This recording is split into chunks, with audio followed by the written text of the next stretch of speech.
Hey guys, this is going to be a new type of video for me. So my YouTube channel right now is sort of dead because I'm banned from Vex and that was sort of my main content I was doing. So I still really want to use this YouTube channel and I still make a lot of really cool stuff in my free time because that's just what I enjoy doing. So today I'm going to present you a new type of video, and today we're going to be making this. So this is a flamethrower, and let's get started on how to make it.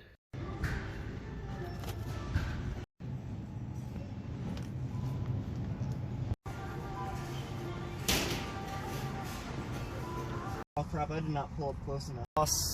I love piss. Alright, so in order to make this, you're going to need a very special type of lighter. So these are not very common anymore. They used to be fairly common, so Bic used to make them.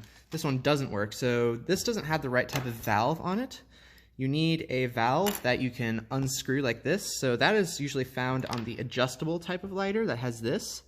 However, these adjustable lighters do not have a fill port, and you also need a fill port as well. So this I got from inside one of those barbecue lighters. It has a slightly smaller tank capacity than one of these, but it'll still work for the purposes of this video. So in order to make it, you first want to take your lighter and then just use some pliers to pull off all this stuff, and you'll find that once you unscrew this, there is a sort of wick type tube in there. You don't want to use that. You want to replace it with a pen tube. So you want to get a pen like this. You want to break it open.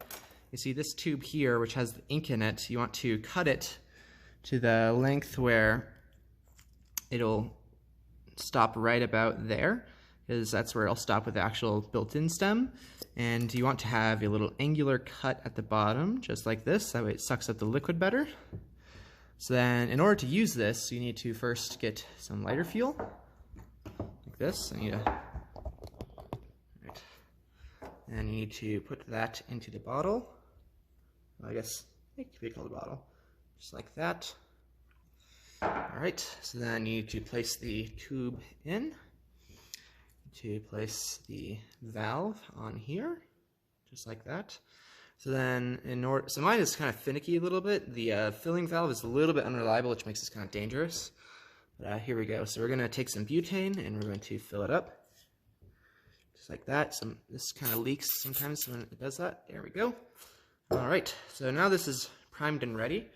And let's go outside and test this. Alright, let's give this a test, shall we?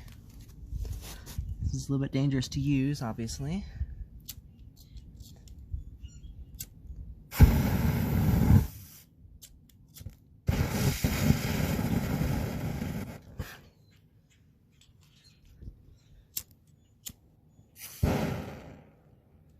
There we go, we're out.